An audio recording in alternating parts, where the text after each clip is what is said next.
Vamos a ver la interfaz de Illustrator. Antes de comenzar, quiero aclarar que esta pequeña ventana que aparece en la parte inferior corresponde a la previsualización del teclado de Mac y no es propiamente una ventana de Illustrator. Esto pertenece al sistema de Mac.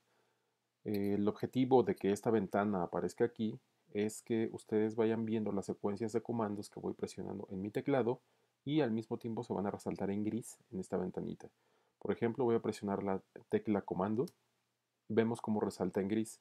Esta tecla es muy importante porque es el equivalente en Windows a la tecla control. De manera que lo que hagamos aquí en el video con la tecla comando, en Windows aplicará con la tecla control. Bien, vamos a generar un archivo nuevo. Lo vamos a generar desde el menú superior Archivo. Damos clic y vemos que el comando para generar un documento nuevo es comando N. Ya sea que demos clic desde aquí arriba en nuevo o presionamos la secuencia de comando, que en este caso es control o comando N.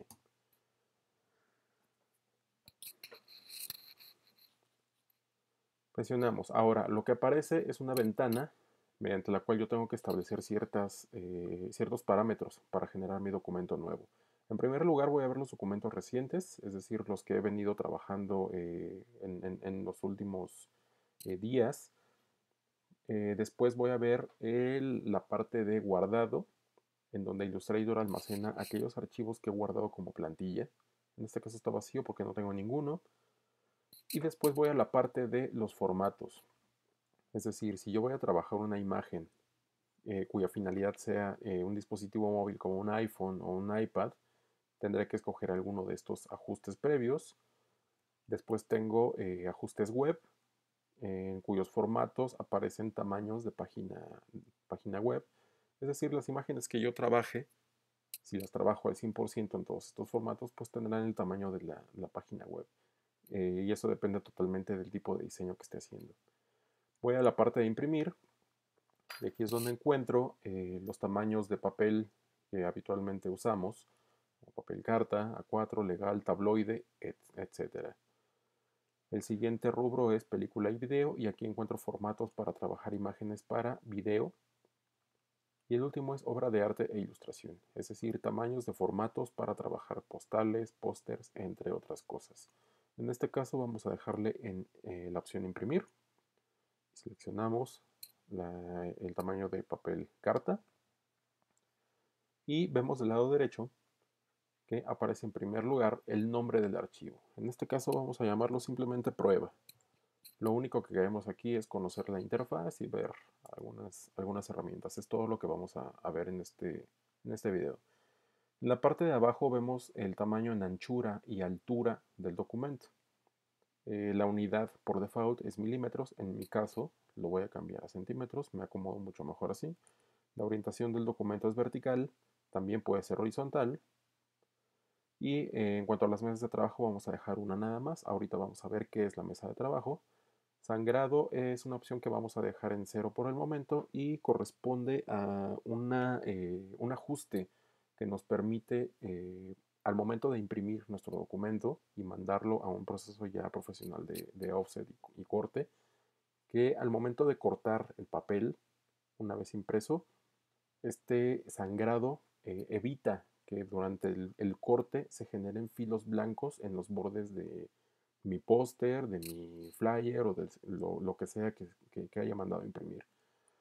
En la parte de abajo tengo la gama de color, que en este caso será CMYK. Debemos recordar que CMYK es color pigmento y aplica para todos aquellos documentos cuya finalidad sea la impresión, y RGB para aquellos documentos que tengan como finalidad medios digitales. En este caso vamos a dejarlo como CMYK. Bien, si doy clic en el botón más ajustes, veo que me aparece otra ventana con básicamente la misma información, solamente que aquí añade un pequeño detalle: efectos de rasterizado. ¿Qué quiere decir esto? Todos los objetos que yo trabajo en Illustrator son vectores, pero los puedo transformar en imagen. Si los convierto en imagen, ¿qué calidad tendrá esa imagen? Desde aquí lo puedo predeterminar. Efecto de rasterizado, alta, es decir, 300 píxeles por pulgada. Así lo vamos a dejar. Modo de previsualización también lo vamos a dejar por defecto. Y por último, la parte de las plantillas. Illustrator viene por default con algunas plantillas preinstaladas. Es decir, si nosotros abrimos alguna de estas que están apareciendo en la lista, tendremos un archivo para empezar a trabajar, ya sea artículos de papelería, bolsas de regalo, cajas, camisetas, carcasas de CD, elementos de impresión del disco compacto, etiquetas, folleto, promocionales, etc. De momento no abriremos ninguna. Vamos a cancelar simplemente y le damos clic al botón crear. Ahora ya tengo mi documento creado. Primero, ¿qué es lo que tengo que observar de toda la interfaz? Como en la mayoría de los programas, aparece un menú superior con diferentes opciones. Tengo archivo, edición, objeto, texto, seleccionar, efecto, ver, ventana y ayuda. Cada uno, lógicamente, tiene sus funciones. Sin embargo, para los parámetros del documento, siempre recurriremos al menú archivo. En un inicio establecimos cierto tamaño de formato de nuestro documento que fue tamaño carta, y si nosotros decidiéramos cambiarlo durante el flujo del trabajo, podemos acudir a esta opción, ajustar documento, desde donde nos abre esta ventana, y aquí podemos cambiar una vez más el tamaño de nuestro documento. En este caso, por ejemplo, lo tengo en disposición vertical, lo puedo cambiar a horizontal, puedo cambiar incluso el tamaño. Con estos controladores que están aquí arriba, vemos la medida de nuestro documento. Si aumentamos el documento, va cambiando también de tamaño, o simplemente podemos colocarnos en estos manipuladores que están aquí y modificar el tamaño de nuestro espacio de trabajo. En este caso lo dejaremos como estaba, carta vertical, sin mayor problema. Bien, eso en cuanto a los menús superiores. Ahora, inmediatamente debajo de los menús superiores tenemos la paleta de control. ¿Para qué me sirve la paleta de control? Voy a dibujar una figura muy rápido. En este caso, un círculo. Siempre que tengo una figura o un trazo en mi espacio de trabajo, lo selecciono y sus características aparecen en la parte del menú de control, que es esta que está aquí arriba. ¿Qué puedo encontrar aquí? Realmente los valores más importantes en este menú de control llegan hasta la parte que dice estilo. De ahí en más, simplemente son valores de tamaño y de ubicación de este cuerpo con respecto a su espacio. Entre estos valores y parámetros, ¿qué es lo que puedo ver? Primero que nada, que esta figura que tengo se llama elipse, el relleno es de color blanco, el contorno es de color negro. Aquí debemos recordar una cosa importante. Todos los vectores tienen solamente dos atributos, uno de relleno de color y otro de contorno, y los dos están señalados aquí. También puedo manipular el grosor de esta línea negra que tengo, que es el contorno. Lo voy a seleccionar, y ¿cómo lo modifico? Desde la opción de trazo, yo puedo ir aumentando. Por default me pone un punto. Si voy aumentando a 2, 3, 4, 5, 6, etcétera, cantidad de puntos, el grosor va aumentando. Vamos a dejarlo de 5 para que sea visible. Después tengo el tipo de trazo que puedo aplicar a mi figura o a mi trazado. Por default aparece uniforme, es decir, una línea continua. Sin embargo, yo puedo explorar las diferentes opciones que hay aquí y veo que gano diferentes calidades de línea, dependiendo el tipo de trazo que elija yo en esta ventana. Voy a dejarlo en uniforme. Y la siguiente opción es básico, que se refiere al tipo de pincel que puedo utilizar para este contorno. Illustrator, además de trabajar con líneas, trabaja también con pinceles. En un momento los vamos a ver. Y por default el pincel es el básico, es decir, un pincel continuo sin mayor problema, es una línea continua. Y después vemos que también hay algunos que simulan ciertas técnicas de representación, Esto podría ser similar a una pincelada o una barra de carboncillo. Tiene textura incluso. Vemos otros que parecen ornamentales. Esto parece totalmente una especie de listón o algo parecido. Y lo vamos a dejar en básico. La opacidad se refiere a qué tan opaco es un cuerpo o qué tan translúcido es. Por default aparece en 100%, sin embargo, si yo lo bajo al 5 o 6%, casi desaparece, casi es invisible. Vamos a dejarlo al 100%. Y el estilo se refiere al estilo de relleno que puede ser un efecto o una textura. Vamos a dejarlo como estaba.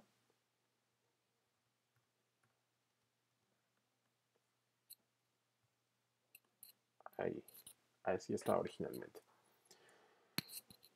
Bueno, en la parte ya de las ventanas, veo que en este momento tengo desplegadas las ventanas principales para trabajar en Illustrator. ¿Cuáles son las ventanas principales?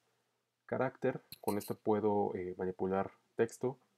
Transparencia, nuevamente veo el valor de opacidad aquí, que está al 100%.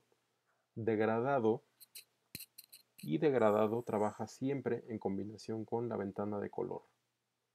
Es decir, una y otra deben estar abiertas siempre que esté editando un degradado. Busca trazos, esta ventana es importantísima para generar cortes y figuras perfectas, el busca trazos. La ventana de trazo, desde aquí puedo manipular nuevamente las características de mi trazo. Nuevamente veo, por ejemplo, aquí el valor del contorno. Y la ventana más importante de Illustrator, las capas. Ahorita vamos a ver cómo funcionan las capas. Por último, tengo la ventana de herramientas. Esta que está aquí casi siempre aparece del lado izquierdo, a menos que nosotros por preferencia lo cambiemos de lado. Y dentro de estas herramientas, las principales están aquí arriba, que son puntero de selección y puntero de selección directa. ¿Qué quiere decir esto? El puntero de selección, que es el puntero negro, selecciona una figura y con ella puedo mover por completo la figura y cambiarla de posición. ¿Cuál es la diferencia con respecto al puntero blanco? Tomo el puntero blanco, veo que si tomo del centro a mi objeto, puedo moverlo perfectamente como si fuera el puntero negro, pero tiene una particularidad. Si selecciono la línea, puedo ver los componentes de esta figura. Todos los componentes de una figura vectorial se llaman nodos y son estos puntitos blancos que aparecen aquí. Cada uno es editable. Con puntero blanco puedo mover este nodo, puedo volver a moverlo, puedo manipular su dirección editando esta especie de manecillas que aparecen ahí. Y de esta manera yo puedo ir dando forma a un polígono, que en este caso, bueno, era un círculo originalmente lo que yo dibujé, pero manipulando y editando sus componentes, que son los nodos, puedo obtener otra forma completamente distinta. Esta es la diferencia entre ambos punteros. Puntero de selección directa manipula componentes de las figuras y el puntero de selección simplemente selecciona todos los componentes y mueve la figura en conjunto. Bien, en cuanto a herramientas de movimiento, esas son las dos más importantes. Y un poco más abajo veo las herramientas de dibujo. La primera que veo aquí es la herramienta principal, que es la herramienta pluma. Con esta podemos realizar todos los trazados que necesitemos y generar todos los dibujos que nos requiera el trabajo. Herramienta línea, funciona con un clic y un arrastre. la herramienta elipse, que fue con la cual generamos el círculo previamente. Y aquí es importante notar algo. Siempre que yo vea que una herramienta tiene una pequeña pestaña blanca en la parte de abajo, quiere decir que esa herramienta tiene diferentes opciones. Por ejemplo, en el caso de la elipse, si yo doy un clic sostenido, aparecen esas opciones que están dentro de la herramienta, pero que no están visibles. ¿Cuáles son esas herramientas? Herramienta rectángulo, herramienta rectángulo redondeado, herramienta elipse, que fue la que seleccionamos, polígono, estrella y destello. Por ejemplo, si selecciono la estrella, seré capaz de crear este tipo de figuras. Voy a eliminar este. Puedo duplicar las figuras también.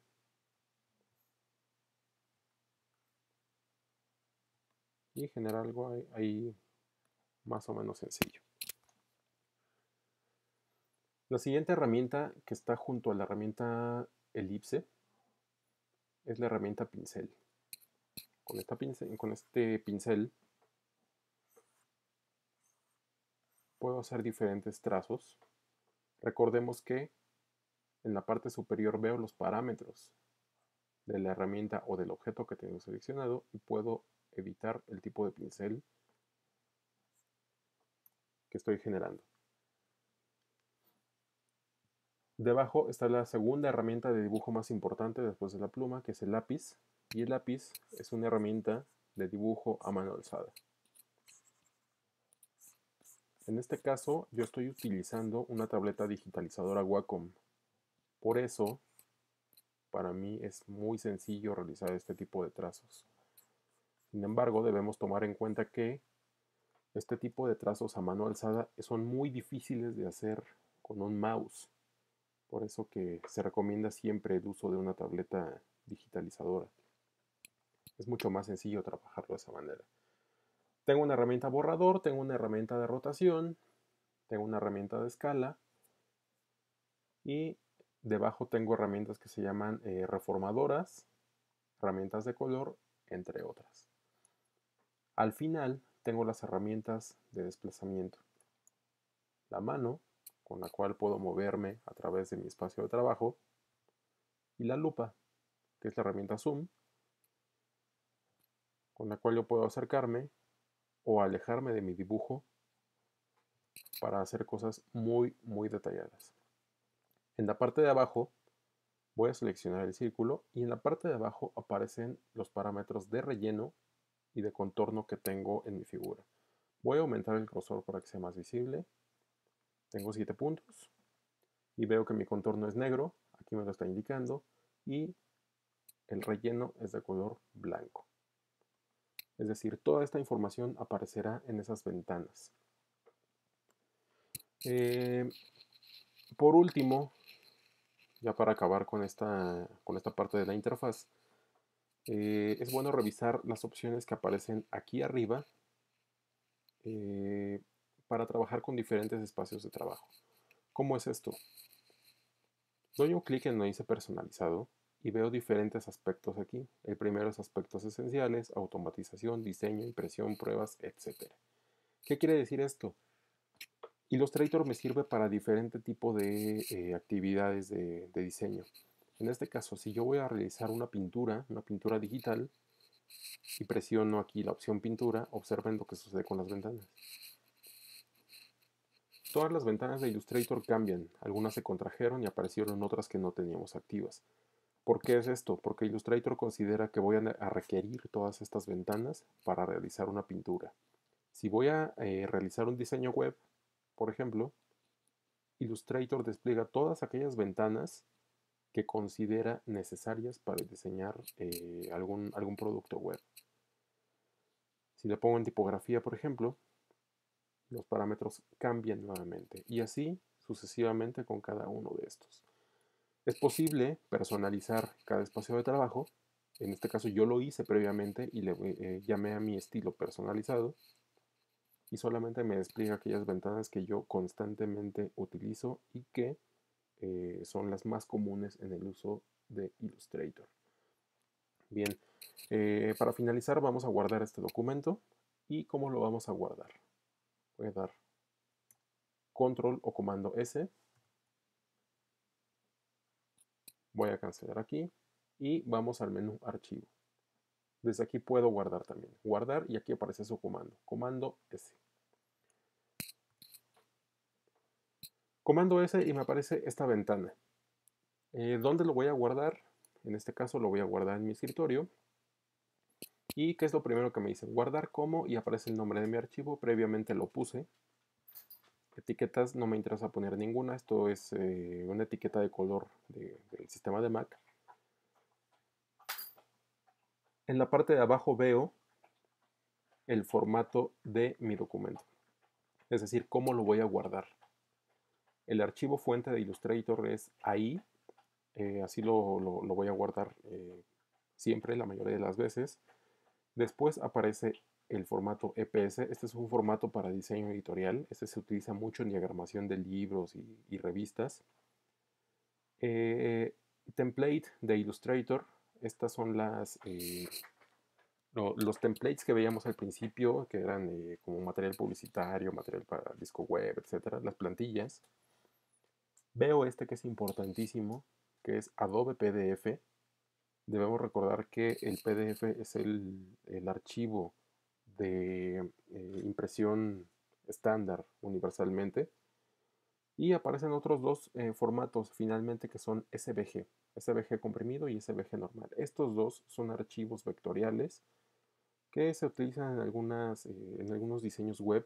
No son tan comunes, pero la ventaja que tienen es que estos archivos son universales. Si yo lo guardo en SVG, casi cualquier aplicación vectorial lo podría abrir, aunque no sea Illustrator.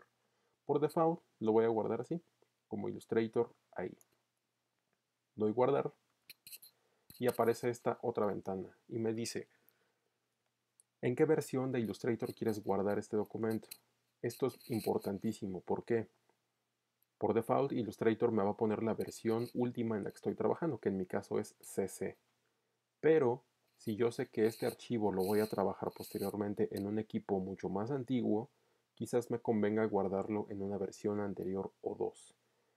Aquí en el listado aparecen prácticamente todas las versiones de Illustrator anteriores, que son Illustrator CS6, CS5, CS4, hasta el 3. Es decir, estos archivos, incluso aquí lo dice, formatos heredados, los vamos a utilizar siempre y cuando sepamos que podemos trabajar el archivo en otra máquina con una versión de Illustrator mucho más vieja que la que tenemos. Si lo guardamos como Illustrator CC y lo abrimos, por ejemplo, en un Illustrator CS4, habrá algunos cambios en el dibujo o en el color o en los efectos que apliquemos. Entonces lo más conveniente es estar seguros de que vamos a trabajar siempre en CC o saber en qué versión vamos a trabajar para guardar el archivo en esa versión y tener un flujo de trabajo adecuado. Todo lo demás nunca se mueve, realmente estas son cuestiones demasiado técnicas que no afectan el trabajo y eso lo podemos dejar así. Simplemente damos OK y el archivo ya se guardó. Ahora voy a cerrarlo, nuevamente me voy al menú archivo y veo que el comando para cerrar es control W o comando W. Voy a cerrarlo y listo. Hasta aquí lo vamos a dejar en cuanto a la interfaz.